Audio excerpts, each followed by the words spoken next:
to talk about ancestral healing and clearing your energy field through the perceptual lens of a multidimensional chakra scan that I just did for a client.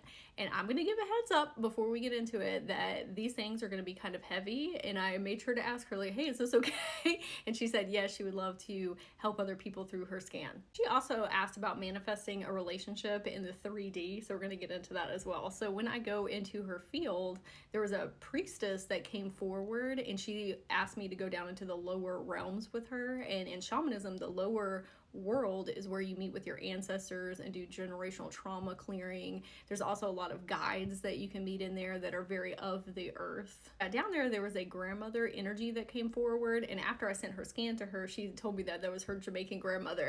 And I said, oh, nice. And so she was talking to me and she told me to lay down next to this fire and she was going to take me on a journey, and she touched my forehead, and then all of a sudden I went through multitudes of timelines of my client and tons of oppressiveness just over and over and over and over again from the hands of other people.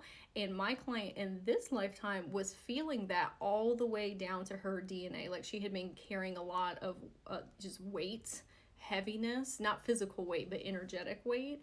And the grandmother energy was telling me that's because she perceives Akasha depths within herself like so deeply that she's feeling the pain of generations like over and over and over and over again. Sometimes there's some guilt that can come with that too, of like, oh, I've got to be the one that does all of this ancestral and generational trauma healing. And that can be a very heavy weight to bear. Because of kind of that guilt, the grandmother energy was, or the grandmother was saying that her healing herself was healing them. It doesn't have to be like such active soul depth healing of trying to find all of these ancestors and work through the things. She said that they are all watching her and that they are so incredibly proud. Now, a lot of these ancestors have moved on to their next incarnations, but what I'm perceiving is soul fragments. So these are things that were not healed in their timeline. So they're still a part of their soul that is tied to my client's soul, and she is healing them through simply healing herself, going through and having these consciousness jumps and releasing trauma and PTSD and healing her inner children and showing up in her best capacity. That is healing them. Just like empaths and lightworkers sometimes hold this guilt about them of like, oh, I need to be doing these certain things to help the collective. You healing you has major ripple effects out into the collective, into your communities. As you're showing up in a more healed capacity, shining your light, experiencing joy and magic and fun and laughter because you shed all of those very intensive layers, everybody you come in contact with is going to be a changed person. Even some of her ancestors that had not done such great things in their incarnation were looking at her as her being the higher self to them. She was helping them understand lessons and things that they had gone through karmically so that they can release that and integrate back into their own souls by releasing those karmic wound lessons that they never got to work through in their incarnations. And then I asked her grandma about her partnership that she wanted in this incarnation, and she pulled this like plant out of her chest, and it kind of looked like my plant right here, actually. Almost like a tree plant. And she said, okay, the plant was a little bit wilted over and not representative of my client necessarily needing to heal a bunch of things, but that she's just going through a big transformational phase in her own life and recalibrating herself and her energy field and her truths and values and beliefs and just doing this deep cellular healing on her journey. And she said, you need to be a strong plant and have another strong plant with you, because if you have two sick plants together, they are going to make each other sicker. So representative of her and a future partner. Now, you can receive a lot of healing from a partner, but that partner needs to be on their own growth evolution journey, making forward movement and healing the things that they need to be healing. Okay. So she was saying that she was currently working on getting stronger herself so that she could be a good vibrational frequency match to a partner that is going to come in.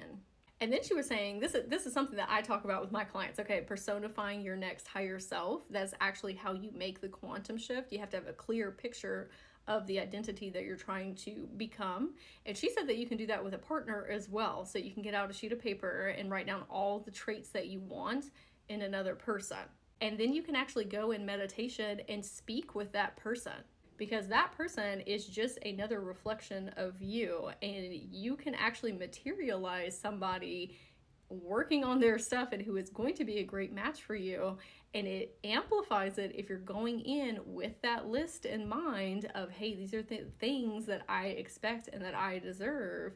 Let me go ahead and preemptively put that out into the cosmos, directed towards my person that I want to be with, or persons that I want to be with. It is going to ping within them, oh, this is the things that I need to be working on to be a vibrational frequency match to my partner. And then I asked the grandmother if there was any other timelines that I could assist her with, and this is going to be kind of triggering because it involves someone being unalived in a different timeline, so I just want to give a heads up if that's going to be triggering for you, so you can stop before we move forward. So I go into a swamp, and there's a man in a boat, and he's fishing, and there was an alligator that was watching him, like, over in the swamp. And the house that he was living in was very isolated away from people.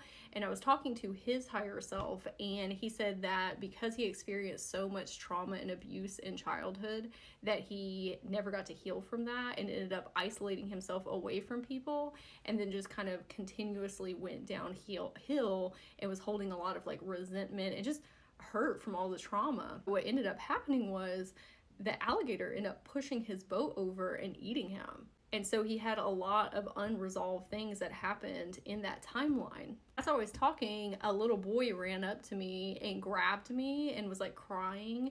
And I realized it was his inner child from further back in that timeline. And I said, hey, you're safe.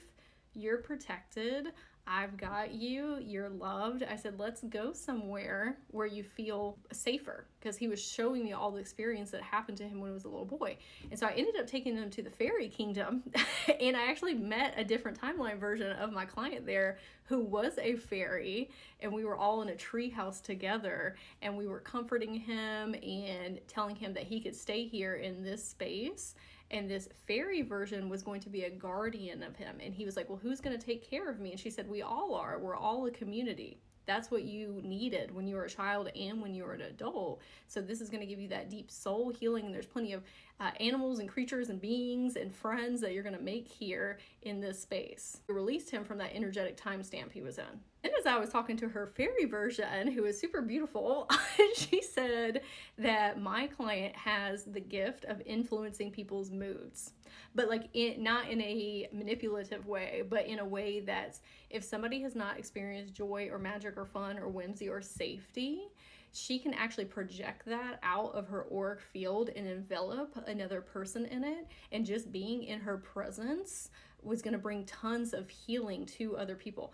And I said the flip side to that, the negative side to that, is if you don't know how to harness those gifts, that's how you attract narcissists and energy vampires, because they can feel that within you subconsciously and they're attracted to you. So you have to learn how to regulate your auric field and utilize your gifts for people that are having equal energy exchanges with you. She also had light language that she was projecting out of her body. It was like these golden scroll letters, and they were whizzing around me and whizzing around the little boy, and I just felt so warm and like fuzzy, and it was such like an inviting feeling. And I was like, oh, what a beautiful gift to be able to offer to other people. She was saying that my client has only barely tasted what that gift is, so she was going to help mentor her. So I would love to hear in the comments if any part of her story resonated with you or is going to help you on your journey. And if you would like your own multidimensional chakra scan so you can understand yourself at deeper levels, you can go to my profile and click, or check the comments or the description box below.